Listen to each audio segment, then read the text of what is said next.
Hello lovely students, this is Aadhya. Welcome back to the channel. आज हम ले रहे हैं 7th क्लास की एक्सरसाइज 2.1 का क्वेश्चन नंबर 6। हम अपनी प्रीवियस अपलोडेड वीडियो में क्वेश्चन नंबर 5 ले चुके हैं।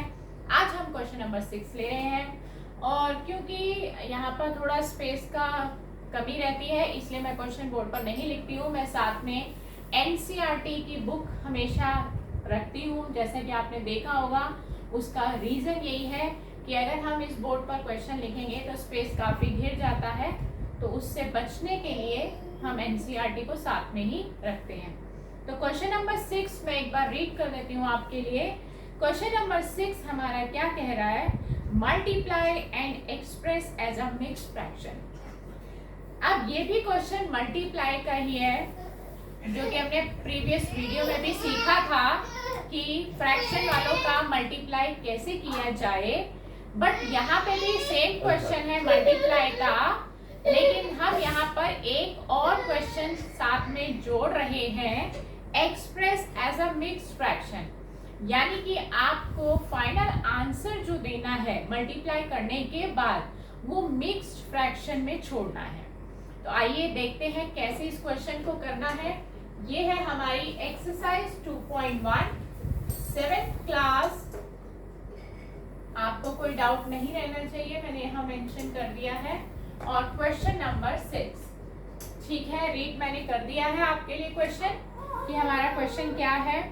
सबसे पहले हम इसका ए पार्ट ले लेते हैं। हम कुछ पार्ट्स इसके सॉल्व करेंगे और ताकि उन पार्ट्स में ही आपका ये कॉन्सेप्ट क्लियर हो जाए।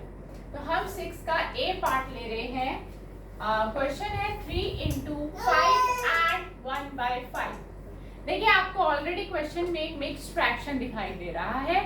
आप पहले उसको इम्प्रॉपर फ्रैक्शन में कन्वर्ट कर लीजिए, देन आप मल्टीप्लाई करेंगे एंड द फाइनल आंसर को आप फिर से मिक्स्ड फ्रैक्शन में चेंज करेंगे। कैसे? देखिए, आप 3 into को एज इट इज कॉपी किया, 5 5s are 25। जब भी मिक्स्ड फ्रैक्शन को इम्प्रॉपर में चेंज करना होगा तो आपका ये जो होल नंबर है 5 और जो डिनोमिनेटर है 5, बाई चांस की बात है दोनों सिमिलर हैं, इन दोनों को आपने मल्टीप्लाई कर देना है। 5 into 5 25 और जो न्यूमरेटर है वो +1 कर देना है, लाइक दिस।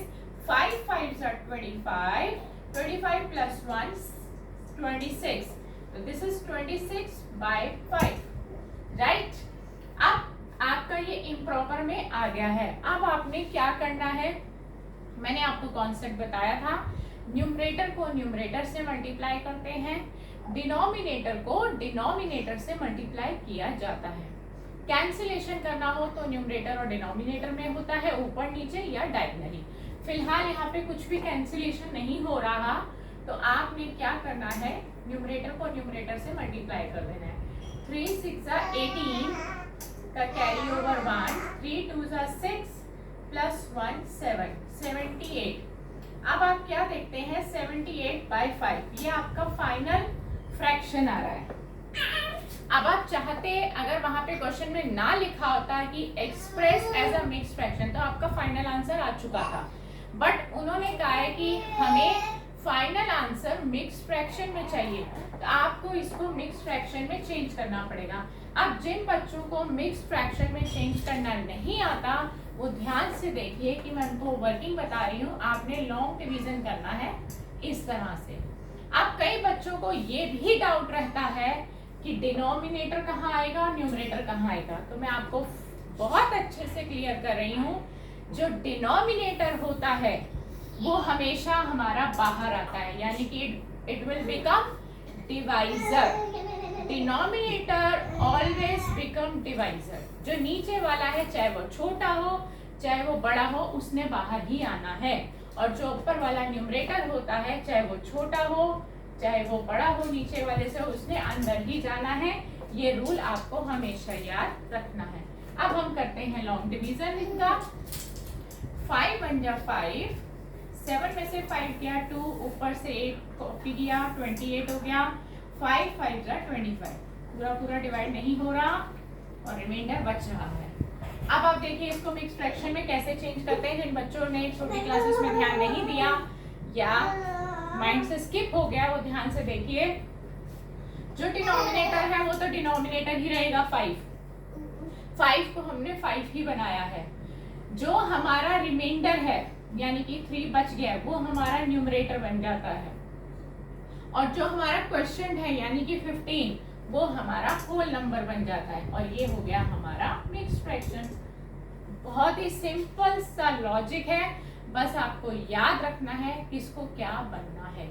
एक पार्ट और लेते हैं और हम इसका पार्ट ले लेते हैं ई पार्ट। हम इसका ई पार्ट ले रहे हैं, बहुत ध्यान से देखिएगा, हमारा कॉन्सेप्ट ऑलमोस्ट क्लियर हो ही जाएगा। अब इस क्वेश्चन में और पिछले क्वेश्चन में आपको क्या चेंज नजर आ रहा है? देखिए इस क्वेश्चन में हमारा मिक्स फ्रैक्शन जो है वो आगे आ गया है और होल नंबर पीछे हो गया है। देख रहे हैं ना आप, इस क्वेश्चन में मिक्स फ्रैक्शन पीछे है, तो इससे कोई क्वेश्चन पे फर्क नहीं पड़ता, बस थोड़ा सा कंफ्यूज किया जाता है बच्चे को, अदरवाइज ऐसे कंफ्यूजन होने वाली भी कोई बात नहीं है। सबसे पहला स्टेप वही करना है आपको, आप इस मिक्स फ्रैक्शन को पहले इम्प्रॉपर में चेंज कर लीजिए। जैसा कि मैंने आपको बताया था कि जो हमारा डिनोमिनेटर है वो इस होल नंबर के साथ मल्टीप्लाई हो जाएगा। 4 3 12 4 3 12 और ये न्यूमरेटर ऐड हो जाएगा। 12 + 1 13, दिस इज 13/4 × 6। हमने एक स्टेप अपना कंप्लीट कर लिया है। मैथ्स में आप जानते हैं हर स्टेप के मार्क्स होते हैं, तो कोई भी स्टेप आपको मिस नहीं करना, हर स्टेप को प्रॉपरली शो करना है। न्यूमरेटर को न्यूमरेटर से मल्टीप्लाई करना है, या फिर आप कैंसिलेशन हो रहा है कैंसिलेशन भी कर सकते हैं। तो मैं आपको इस क्वेश्चन में कैंसिलेशन भी करके दिखाती हूँ। डायगनली हो रहा है, 4 और 6 दोनों 2 से डिविजिबल हैं, तो हम यहाँ कैंसिलेशन भी कर सकते हैं ताकि हमारी कैलकुलेशन और इजी हो जाए। 2 2 4 2 3 6, दिस इज डन। अब और कैंसिलेशन नहीं हो रहा। 13 3 39 होता है, न्यूमरेटर को हमने न्यूमरेटर से मल्टीप्लाई कर दिया है, और ये हमारा आ गया है डिनोमिनेटर 39/2। अब क्योंकि क्वेश्चन की डिमांड ये थी कि आप इसको मिक्स्ड फ्रैक्शन में चेंज करिए, तो हम इसको मिक्स्ड फ्रैक्शन में चेंज करते हैं। फिर से आप स्टेप्स को फॉलो करिए, देखिए कि क्या मैंने आपको सिखाया है। जो डिनोमिनेटर है, नीचे वाले को डिनोमिनेटर कहते हैं, जो डिनोमिनेटर है उसने हमेशा बाहर लिखना है, उसको आपने हमेशा बाहर लिखना है, और जो न्यूमरेटर है, ऊपर वाले को न्यूमरेटर कहते हैं, उसने हमेशा अंदर ही जाना है। ये रूल आपको याद रखना है। अब हम डिवाइड करते हैं। 2 1 2, 3 में से 2 गया 1, आप ऊपर से 9 कॉपी करिए, इट बिकम्स 19। 2 9 18, क्योंकि उससे तो फिर बड़ा हो जाएगा, तो 1 आ गया आपका रिमाइंडर। जो बच जाता है उसको रिमाइंडर कहते हैं, और जो यहाँ पर आंसर आता है उसको क्वेश्चन कहते हैं। अब क्या मैंने आपको सिखाया कि जो डिनोमिनेटर है वो तो सेम ही रहता है, 2 का 2 ही उतरेगा। जो आपका क्वेश्चन है, दिस इज कॉल्ड क्वेश्चन, वो सेंटर में लिखा जाएगा, यानी कि ये होल नंबर बन जाएगा 19। और जो आपका रिमाइंडर है वो आपका न्यूमरेटर बन जाएगा। तो ये आपका आ गया है मिक्स्ड फ्रैक्शन में आंसर। देखिए अगर आपसे क्वेश्चन में बोला जाए इम्प्रॉपर में छोड़िए, तो ये आपका इम्प्रॉपर है, ठीक है, इसको आप कहेंगे इम्प्रॉपर फ्रैक्शन, जिसमें आपका न्यूमरेटर बड़ा होता है, डिनोमिनेटर छोटा होता है, और जिसमें आपको साथ में एक होल नंबर दिखाई दे रहा होता है उसको आप कहते हैं मिक्स्ड फ्रैक्शन। तो क्वेश्चन की डिमांड अगर इसमें हो तो इसमें दे दीजिए, इसमें हो तो इसमें दे दीजिए, दैट्स डन। तो आज की क्लास में हमने सीखा कि फ्रैक्शन, मिक्स्ड फ्रैक्शन का मल्टीप्लाई कैसे किया जाए और आंसर भी मिक्स्ड फ्रैक्शन में कैसे दिया जाए। तो नेक्स्ट क्लास में एक नए क्वेश्चन के साथ आपसे फिर मुलाकात होगी। Goodbye friends.